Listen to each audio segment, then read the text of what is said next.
Welcome to Spirituality. We're excited today to take a little side road here from our parables series that we're doing, because I had the great fortune to have Al Baird in our studio and to talk about the great adventure of marriage and family. And Al has known me since I was a wee lad, and he has gray hair to show for it.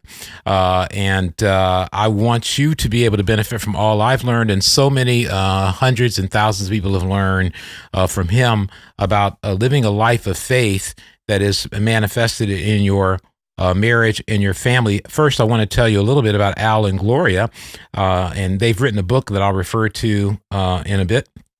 Al and Gloria were born in Texas. They met, fell in love, and married while still in college. After Al finished his Ph.D. in physics from the University of Texas in Austin, they moved to Boston for his first job and to be part of the church planting. After 15 years in physics research, they decided that Al would give up his physics career and both of them would go into the full-time ministry as a part of a dynamic new church, which eventually met in the Boston Garden. Al and Gloria not only helped to shepherd and lead that church, but also served as leaders for planting churches in the Middle East. After 25 years in Boston, they moved to Los Angeles to serve that church. And then 22 years later, in their mid-70s, they moved to Phoenix to be near one of their daughters and her family, as well as to work with the Phoenix church. God blessed their 56 years of marriage with 3 wonderful daughters who are all disciples of Jesus, 3 best friends, son-in-laws, and 9 grandchildren. While writing this book, God called Gloria home to paradise, temporarily pausing an incredible love affair. And so it's great to have you on, Al. I want to tell the folks a story before I get you in here, because it's a good story, and I don't even know for sure if you know it. And that's why when I sent the notes, I didn't include the story in there. So, the full story in there. So everybody who's listening, and of course we thank you for listening. I know some of you are listening in your car, some of you are listening as you're chilling in the backyard. Maybe you're barbecuing, maybe you're doing laundry, maybe you're trying to spend a little devotional time with God in the morning. I have a story for you, and you're going to enjoy this podcast. I'm looking forward to it. I'm excited out, and I've already been talking a little bit. But I was married, and we went on our honeymoon in March of 1989, and we went on our honeymoon, and we were coming back from the honeymoon, and everything had been going great, and then we got into an argument, and I can't remember what the argument was about right now, but I can't remember the argument was about, period, actually. It was something ridiculous that you get in arguments when you're young married. So we were going to D.C. for work, and so we were going to be in Washington, D.C., so we were coming back from our honeymoon, we stopped in D.C., and as we were getting off the plane, we got into this thing, and I had no idea what to do. I was like paralyzed. I didn't know what to say. I thought if I say something else, I'm going to make another mistake. I've already made a mistake. I didn't know what to think. I had nothing in my memory banks for experience to know what to do in this situation, having been primarily with guy roommates for, the last 5 years of my life or whatever it had been. And so I said, I got to get some help. And this is a long time ago, so I had to go to a payphone. And so I went over to the payphone, and I got to call Al. Al's the guy I got to call.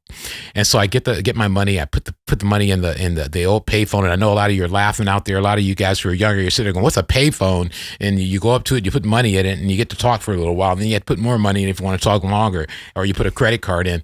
And so I call the house, and I'd been over to Al and Gloria's house many, many times. And Gloria picks up. And I'm desperate. I'm like, hey, Gloria, is Al there? Because Al was kind of the guy I always talked to when I got in these conundrums about something that was complicated in life.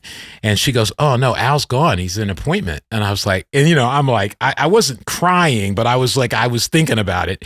And so I go, oh, man. I said, Gloria, I'm in trouble right here. She goes, what's going on? And so I explained the whole situation. And I'll never forget Gloria. She goes, Russ, and I can't do an imitation of Gloria's voice, but she has, it's a sort of Texas Boston accent at the same time. She goes, Russ, I'm going to give you a piece of advice. You're going to need to learn something. I said, what do I got to learn? She goes, marriage is an adventure. She goes, you're taking yourself way too seriously. Marriage is an adventure. And I was like, it's an adventure. She says, yeah. Even if you're making mistakes, even if something went wrong, it's a journey and it's an adventure. Just enjoy the adventure. And then she gave me specifics about go back. I know apology was involved in there. Go back, talk to Gail, and you guys just need to relax and just enjoy it. This is just the beginning. And it's why I've titled our podcast today, Al, The Great Adventure of Marriage and Family. And she left me with a scripture, and it happened to be a scripture in your book. And for those who want to read Al's book, there will be a link in the show notes to this podcast. And she said, Psalm 127. So I read it, and I read it every day for the first 3 years of our marriage, pretty much. I'd read it every day or anytime I got in a jam. Unless the Lord builds a house, the work of the builders is wasted. Unless the Lord protects the city, guarding it with sentries will do no good. It is useless for you to work so hard from early morning until late at night, anxiously working for food to eat, for God gives rest to his loved ones. Al, thanks for coming on and talking about the great adventure of marriage and family. Did you know that story, or was that the first time you've heard it? No, I hadn't heard that one. or if I heard it, I forgot it. Yeah, I don't think you did. I remember. It doesn't surprise me at all. That's exactly what she would do. Oh, well, she pulled me out. I'll tell you what, it was an amazing, amazing thing. One of the reasons I wanted to have you on today is because there are a lot of people who've been talking to me, and they talk to me all the time over the years about marriage and family. And sometimes there's not a good place, a really simple place to go to be able to get some experienced advice, or maybe people are talking to each other, and even though they're trying to help each other, none of them has the experience of it. But can you tell me just why, at the beginning of your book, you do quote Psalm 127? Why do you consider that sort of a bedrock passage of scripture to help people when it comes to building marriage and family? Well, I think, first of all, it's not just in marriage, it's in every phase of life. It is that God has got to be at the center of it, because God created everything good. He created marriage. And so if he created it, he has a plan for the way it needs to work. Right. And so obviously then we need to go to the source of the creation, and that's the Creator, to see his plan. And so if we don't do it God's way, then we're going to mess it up. Right. And that's the whole idea of, unless God builds the house, it's all fruitless. It's not going to work. And that's why so many marriages fail, is because people don't, first of all, go to God and see what his plan for it is, and then try to implement that plan in the marriage. Wow. You know, in your chapter 1, where you talk about making God the architect, you put a line in there. This says, marriage is first and foremost a spiritual relationship. It's a line that stuck with me from beginning to the end of the book. Can you help us understand what that means and why it's foundational to understand and believe that marriage is first and foremost a spiritual relationship? Well, I think a lot of people are drawn to the idea of marriage or even the physical relationship or whatever, because they think it primarily is physical satisfaction. Right. But marriage is much, much deeper than that. It is a spiritual contract, if you will, a spiritual relationship that involves three people. Right. It involves the husband and the wife and God, and working together and trying to see how it is that God wants us to interact with each other in our relationship, not only with each other, but with God. And to me, the real adventure in marriage comes when a husband and wife together can go to God and walk in relationship with God and have that relationship that they share freely with each other. And it becomes the standard for marriage. You know, it's interesting because I was never a religious person growing up or anything. And so I never thought of God as being able to, do a lot to solve relationship problems or hold things together. We have thousands of people listening today, and a number of them don't necessarily believe in God. We have people who go to church, some that don't go to church. We have some people who are atheists and agnostics that will communicate with us, and they feel like it's a really helpful to listen to some of the things. They probably believe that a lot of this is wisdom literature as opposed to the sacred word of God, which is fine. We welcome everybody to come on board, but how would a person go about sort of making their relationship spiritual if it hasn't been, whether they go to church or don't go to church, whether they consider themselves a Christian or don't consider, what's a good starting point to put God at the center of your marriage and make it more spiritual? Can you give some tips on that?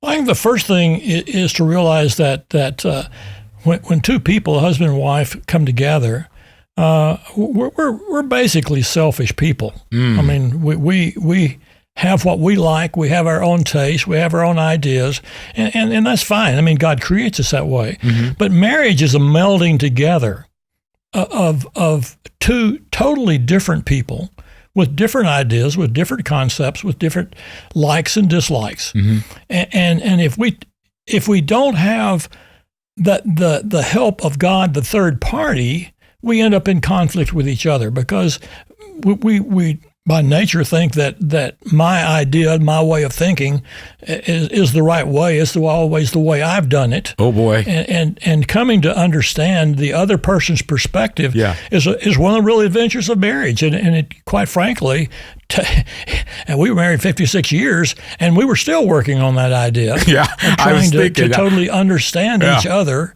and how to please each other.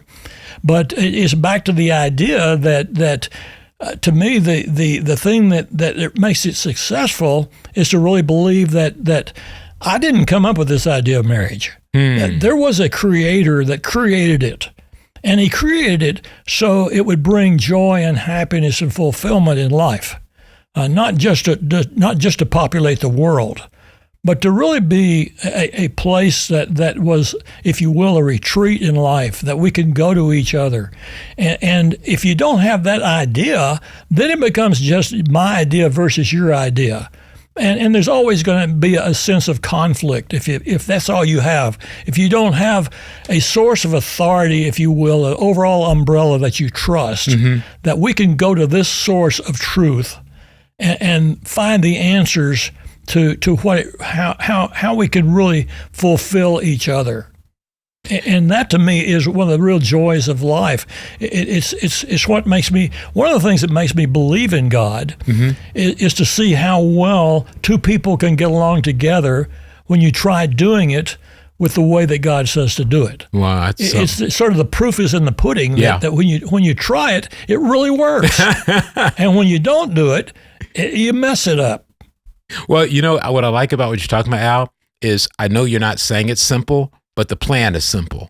And if we'll just embrace the plan, and it sounds too like you're saying one of the keys for all of us is we have to commit to God and commit to the Bible. And I saw that throughout your book, that there was a commitment to Scripture. The book, A Lifetime of Love by Al and Gloria Baird, you can get it on Amazon and pick up a copy. And again, the show notes will have a link so you can go straight to it.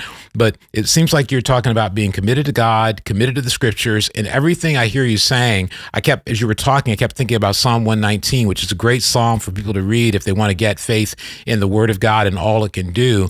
I kept thinking, you're laying out a blueprint of faith that comes from the Scriptures. And so I would encourage people, hey, get yourself a Bible, start reading the Bible, even if you don't believe in it. And as Al said, you'll see proof by how your life changes and gets better when you read it. There's in chapter 3 of the book, A Lifetime of Love, the quote that I really enjoyed there, or the point I really enjoyed there, it says, marriages come in all different shapes and sizes. And I think that's kind of an underrated view about marriage. And I know for us in our marriage, and I was coming to your house when I was a wee little college kid, and you were there when I got married and beyond. I think it was something I had to kind of come to grips with, that my marriage wasn't going to be exactly like anyone else's. And sometimes I think we don't always understand that the way our marriage is built, whether it's the balance of talents that the wife and the husband have, the interests, the way we collaborate, or the way we complement each other, it's all going to look different. And sometimes I think we get discouraged maybe when we don't have a marriage like somebody else, instead of trying to develop the marriage that we have. And I think sometimes we can be judgmental of other people's marriages because they don't operate like our marriage operates. Can you speak to the idea of marriage coming in all different shapes and sizes, and what you're thinking there, and elaborate on that a little bit? Well, it's interesting is we've through the years done a lot of marriage counseling and a lot of pre-marriage counseling. And one of the things that quite often happens is that a man and a woman in dating will think, boy, we are so alike. We like the same things.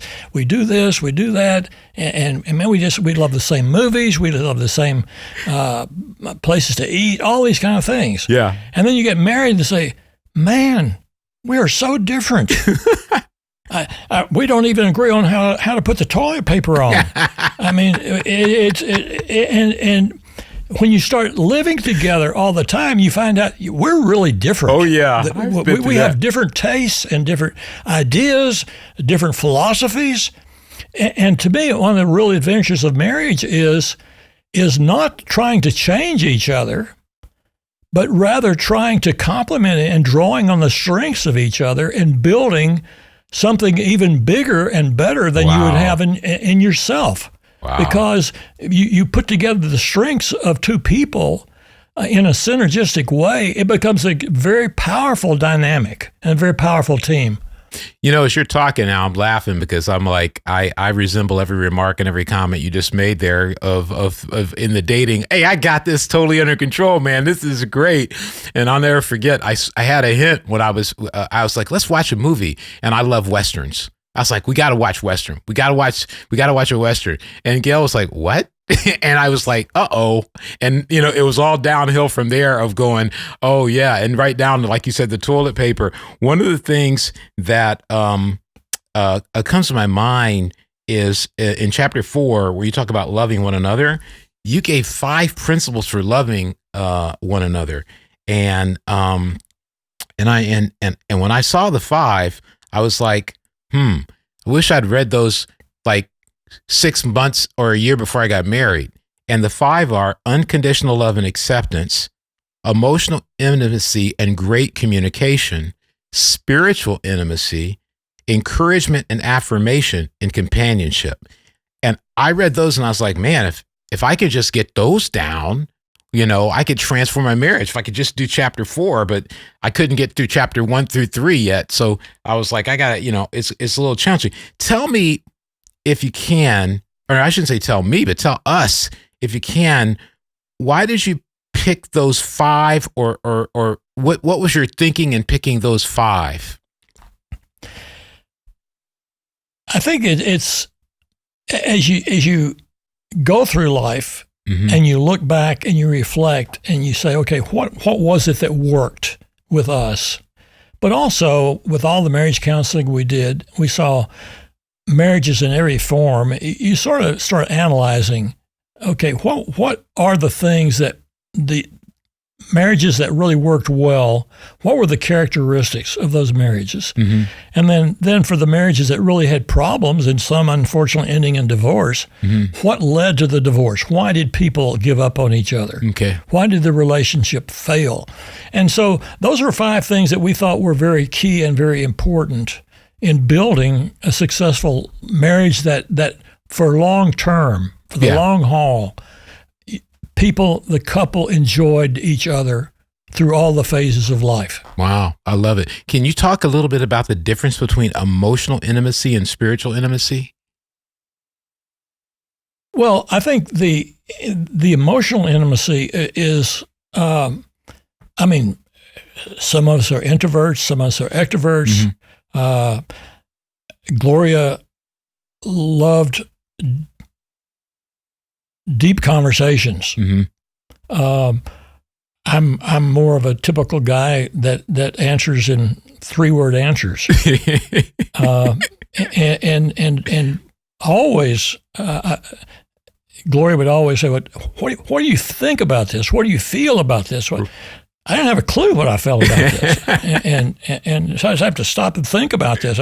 I mean, what do you want to know? Why are you asking me that? I mean, why is this so important? I mean, it's one of the authors that I've enjoyed through the years. He said that guys have a nothing place, and a nothing place is where we go and you don't think about a thing, and I could be sitting there and watching TV, and Gloria would say, "What are you thinking about?" Nothing. And I really wasn't. And she couldn't understand. How could you be not thinking about anything?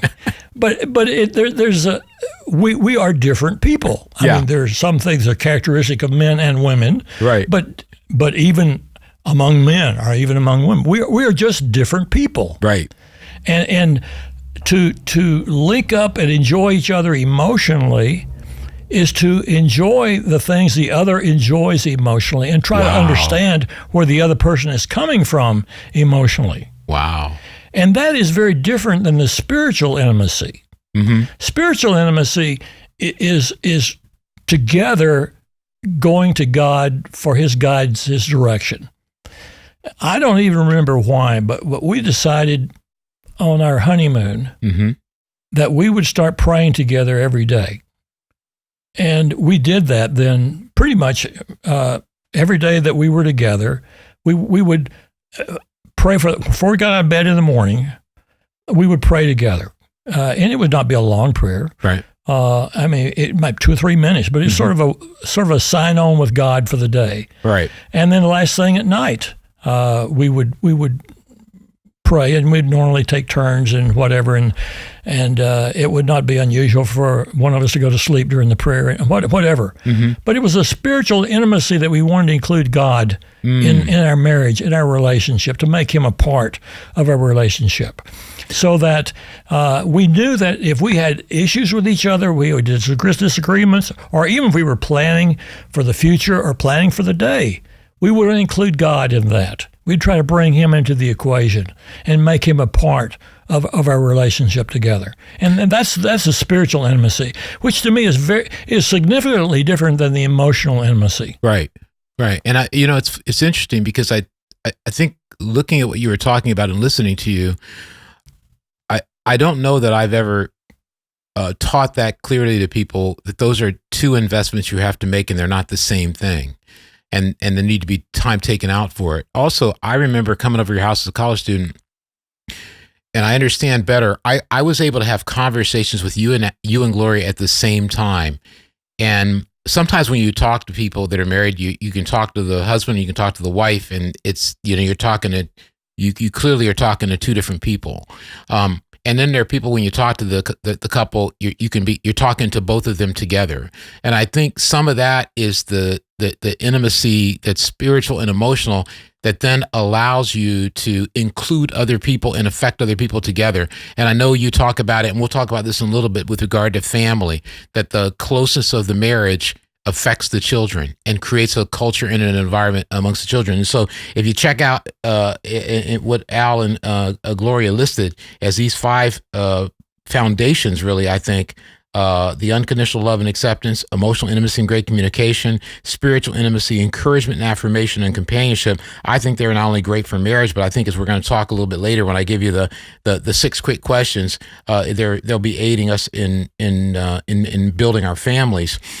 The thing that struck me in chapter 6, and I think a lot of people will benefit from this, is in that chapter, it was titled Best Friends. You actually quote one of my favorite philosophers from the time I was in high school and college, Friedrich Nietzsche, which I'm sure I'm mispronouncing the actual way his name should be pronounced. And the quote is, "It is not a lack of love, but a lack of friendships." It is not a lack of love, but a lack of friendship that makes unhappy marriages. Friedrich Nietzsche. What were you thinking when you put that quote in, and what were you trying to tell people in that chapter about the importance of best friends as a married couple? Well, I think a lot of times when we were in a counseling situation with a couple that were having some marriage problems, one of the questions we'd ask is do you really love each other? And sometimes they have a hard time saying yes, but most of the time say, yes, we do love each other. Mm-hmm. But then we say, okay, would you say you're really best friends with each other? And usually the answer to that was really no. They were not best friends with each other. They didn't cultivate being best friends. And to me, to really have a great marriage, we encourage build the very best human relationship, friendship with your husband or with your wife. Mm-hmm. More than your best bud or whatever. But in terms of just everyday life, be friends. And as our three daughters were starting to date and then fell in love and whatever, we would encourage them, make sure that the person that you're marrying is your very best friend. Wow. And if you can't be best friends, then don't marry. Right. Don't marry that person. Mm-hmm. Because that to me is the thing that really is one of the glues of marriage is being very best friends. Gloria and I enjoyed being together. I had rather spend time with Gloria when I had her than anybody else. I'd rather be with her. And that to me is the way a relationship ought to be. It ought to be that type of relationship. It's not just a time that, hey, when we're together, we have a good time. No, when we were not together, I missed her. I wanted to be with her. Right. It's that type of relationship. I love that. And one of the things that I've noticed is that in my life and also in people I work with and talk with about marriage is sometimes we as men don't realize that when we don't have the spiritual intimacy, when we don't have the emotional intimacy, and we don't have the best friendship, we become really needy. And I know for me, there are periods of my life where I'm wanting attention, or I'm wanting notice, or I'm wanting credit, or I'm wanting achievement. And sometimes that's because I'm not getting what God wants me to have from marriage. And that's one of the important things. And so when I'm listening to you, I'm thinking we as guys have to remember that we're going to have a lot less maybe dissatisfaction with our job or dissatisfaction with our achievements when we're able to have the love and the intimacy and the closeness and the best friendship with our wife. And so I appreciate that. And you can read more about that in chapter 6 if you want to get Al's book. In chapter 16, and of course, I worry a lot as a parent and as a husband. And, I'm always thinking about, what about this? What about that? When's the other shoe going to drop? These problems. You talk about don't worry. And in that chapter, like I said, it caught my attention. You talked about the miscarriages, about Gloria's cancer, and how you had to fight Satan to get through them all and not let worry control. Can you say a little bit for people about the importance of fighting that battle against worry, even when facing things that are as painful and difficult as cancer, loss, and miscarriages? Well, there are going to be hard times in life. Mm-hmm. Everybody is going to have hard times in life. Mm-hmm. We lost our first baby that was born premature and only lived a day. Then we had Stacy, and that was she was well. And then our next pregnancy, we had twins, and they lived 3 days, and we lost them. And as young people, we married in our early 20s. Mm-hmm. At that age, typically, you sort of feel invincible. Yeah. We can deal with any problem in life. We're going to overcome anything. And time we've lost 3 babies, we suddenly we don't feel invincible anymore. Right. We realize, there are going to be some hard things that happen in life. Mm-hmm. And that, quite frankly, in some situations destroys the marriages. Yeah. Because they can't handle it. It drives them further apart. On the other hand, what it did with us and what I think can happen is it bonded us together. It drew us together. Wow. It cemented our relationship together because we were able to comfort and understand each other in a way that no one else ever could. Wow. And the same type thing in Gloria had cancer for 6 years before I lost her. And those were some of the richest 6 years of our 56 years together. Really? Because we just treasured, we knew that life was hard. We knew it had its hard times, and we knew we didn't have forever together. We didn't know how much time. We wanted to make every day count. Yeah. Because we really treasured that relationship and being together. It's inspiring and it's helpful because I know for me, I think, as you know, because you were there, we had son with autism, Down syndrome, and up until that time, I think I probably was in that category of, I got this. I can control life. There are a couple of bumps, but I got this. And then you find out that not everything is going to be easy. And it seems to me that goes back to your original opening statement of your writing, that a marriage is a spiritual relationship. And when God is at the center of it, he holds it together. And it seems like you're giving a great example of, even in the toughest of times. And I hope a lot of us can take encouragement from what Al's talking about and Al and Gloria's journey. Even the toughest times, you can grow closer together. But as you point out, and I think I want us all, I'm listening to you and hearing this, that you can let tough times cause you to have distance and get separated from each other. And so I'm grateful from you talking about that. As I was thinking, but let me also go ahead with that, Russ, because not only can those hard times drive you apart, they can also, in God's hands, make you a much more mature person and stable person in terms of not only depending on God, but then able to help other people. Yes. We had so many people who would come to us then who had miscarriages, who were lost children, because they knew that we had been through it. Yeah. And we could help them, and we could give them good advice on how to cope with it and how to even grow through it and even how to grow in their relationship. So in the tough things that we go through, Satan and God often work on the same things. Oh, wow. That's Satan tries to destroy our faith in God and destroy our faith in each other. God, on the other hand, uses hard times, or can use the hard times, to cement our relationship with each other and cement the relationship with God and increase our trust, because we realize that man, we are not invincible. In and of ourselves, we are vulnerable. Yes. And if I don't have God to lean on, what do I have? Wow. But with that faith and that trust, then we feel like we can handle anything. That's phenomenal. Thank you. I feel better. I feel better about life right now. I got my producer, Vince, is sitting over there shaking his head. He's much younger than me. He's sitting over there shaking his head going, oh, profound, incredible, and encouraging, especially after 2 years of a pandemic. A lot of people have experienced a lot of loss. The lockdowns, particularly here in Northern California, we've been so locked down, I'm not sure we know how to unlock.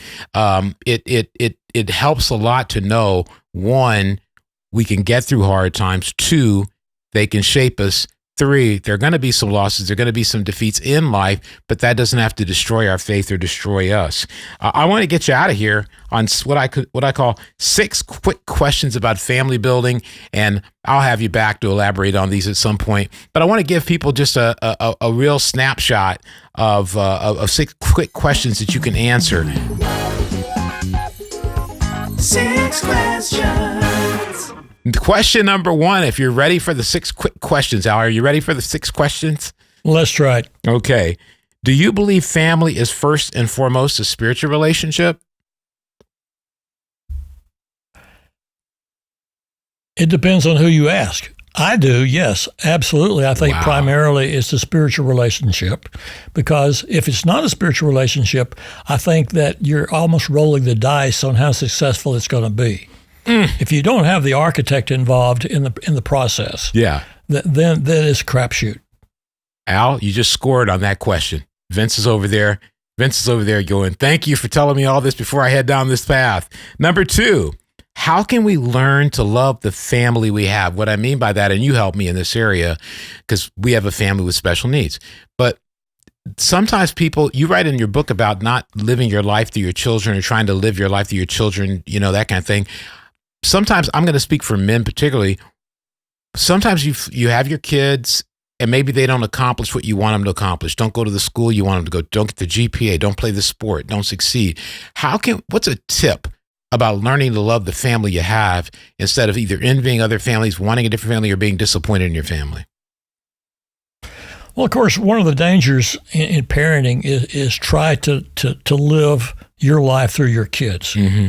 I mean, sometimes if we weren't great in sports, we want to live through our kids in sports that have them be successful. I think that the helicopter parenting or whatever, we've got to try to bring our kids up to be their own people. Mm-hmm. To have their own values, and obviously we want their values to be in God, but not necessarily because I said so. Yes. But I want to cultivate that trust in God, not just you just do this because I tell you to do it, or you be because this or because I want you to be this. Mm-hmm. I think that one of their goals as parents is try to get our children to really develop what do you want out of life and help them shape their values and reason with them in shaping what you're really looking for in life. And obviously, hopefully in that process, we're going to have them duplicate our belief and our trust in God in the whole process. Boy, man, this is like digging for gold, and I don't have to dig very far, Al.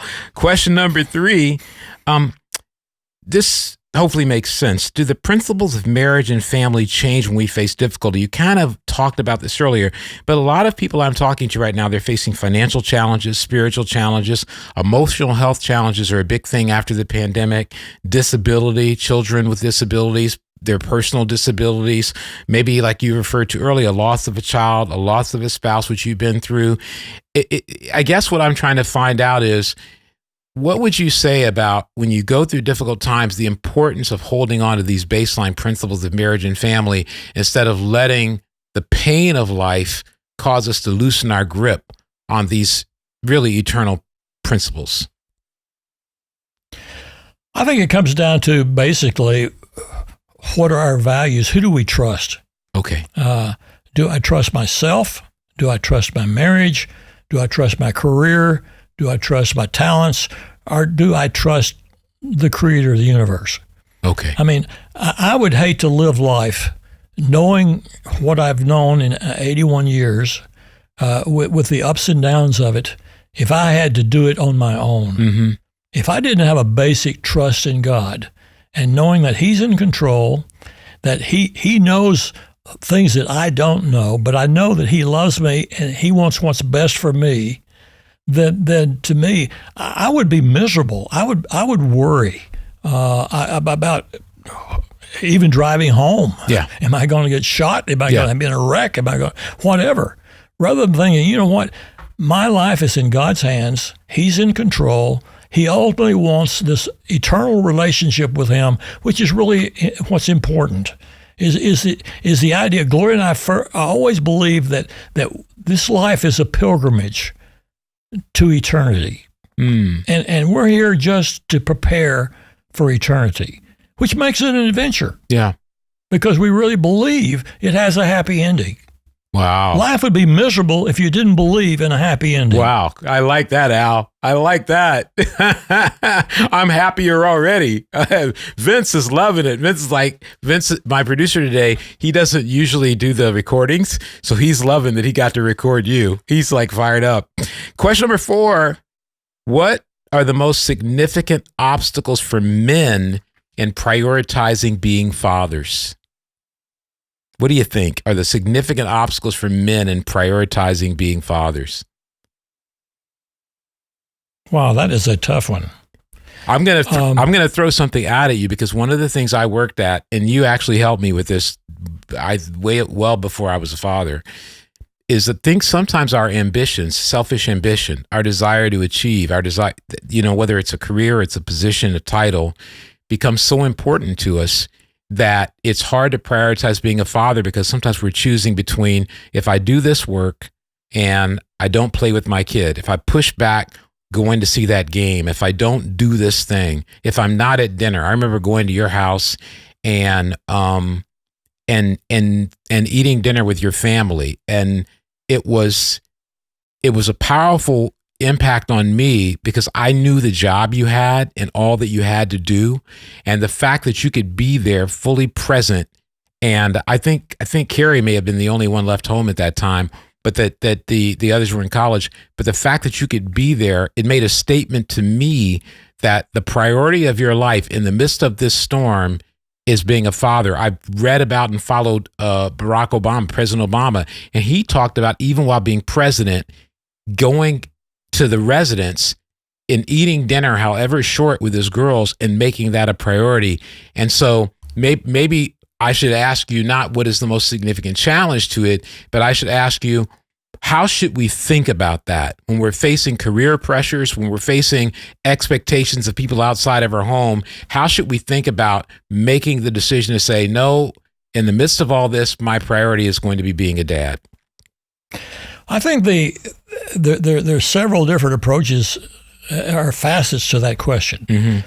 I mean, obviously, we wish we had direct communication with God, that He could just give us an instant feedback. Obviously, He generally does through His Word, the Bible. Yeah.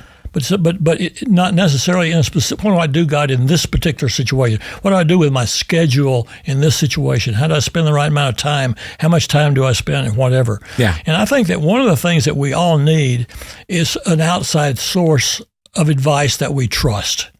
And that's one we always tried to have another couple in our life. Excellent. That knew our life, knew our schedule, knew us, and could give us their insight and their input in what they saw, and that we could bounce ideas off of that. None of us in of ourselves are totally wise. That's good. And even now, I could look back on our kids and wish I'd done certain things differently. Yeah. But having an outside couple in our life advising us and telling us what they saw really helped us. And I think that's true for any couple. I would encourage every couple to have another couple in your life that really can help you, that has the same values that you have, and that you trust their wisdom, that can give you input. That's excellent. That's number 5. You've already answered. It was the question: why do you? Why do you talk about the danger trying to live through your kids? But you already answered that one. So we go to number 6, the final question, and then Al will have survived the 6 quick questions about family building. You said there are stages of marriage in your book, and that's excellent. But are there stages of family building? As you build your family, do you think there's stages? Do they go based on the age of the kids? What are your thoughts about seeing family building as stages as well as marriage? Oh, there absolutely are stages in marriage. And I remember one marriage retreat a parenting retreat that we did, that was basically built. It was called Stages. Oh, wow. And the first stage is really the honeymoon stage. It's the years, it's the time that you have before the first baby's born. Yes. That's just the two of you. Oh, yeah. You set your own schedule, whatever, and you can decide, the two of you can sleep late when you can, or whatever. Boy. But then the next stage is when that baby's born. Oh, Al, you're hurting me already. Life changes then totally. Because then it's not just the two of you anymore. You are controlled a lot about taking care of a helpless baby. Absolutely. And trying to help it grow and mature and whatever. And then the next stage, significant stage, is when your first kid goes to school.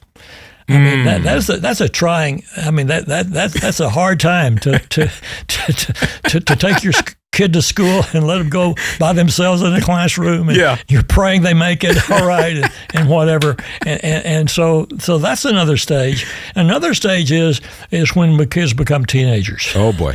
I mean, that's one that's another adventure in life. Yeah. Because by then your kids start having a mind of their own. And quite frankly, some of their best friendships are no longer you. Yeah. They start having best friends that are not parents, and so that's when you really start teaching your values to your kids. But it's already too late if you haven't done some modeling and teaching before then. Oh, wow, yeah. But that's a very important stage.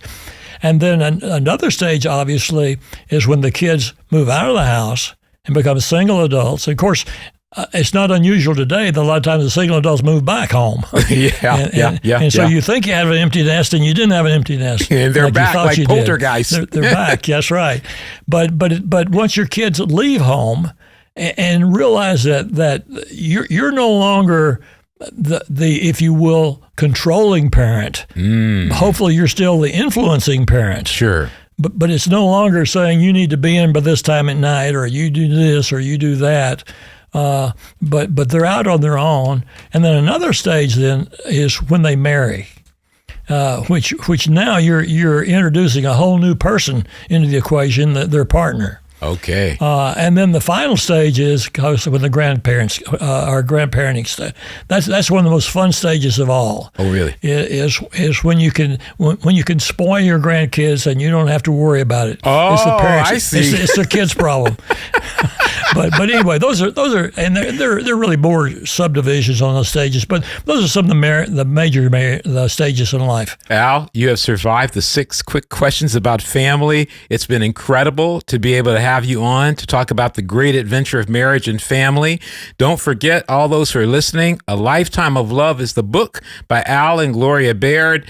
And Al finished the book after Gloria moved on to paradise, and they are 2 of the most inspirational people I've known, and I've known for most of my life, and have influenced me in the way I think about marriage, and Gail, my wife, and the way she thinks about marriage and family, and would never have built my family the way I built it if it hadn't been for sitting at your table and watching it. Even though I didn't know what I was seeing, it got into those memory banks. And Al, I already told you off camera and off the mic that I got to get you back for a leadership series of podcasts that you and I can do, because that'll be really fun. But thanks a lot, Al, for joining us, and we hope to have you back soon. This is deepspirituality.com. You can go and you can find the transcript from our podcast, as well as you can find studies on marriage that have been produced on Deep Spirituality. And you can go ahead and look forward to when I can get Al back on here and we can talk about leadership. We had a great talk about it, but we want to put that on the podcast so all of you can enjoy it too. Al, thank you very much for being a part of it. Hey, Russ, thanks. It's great being with you.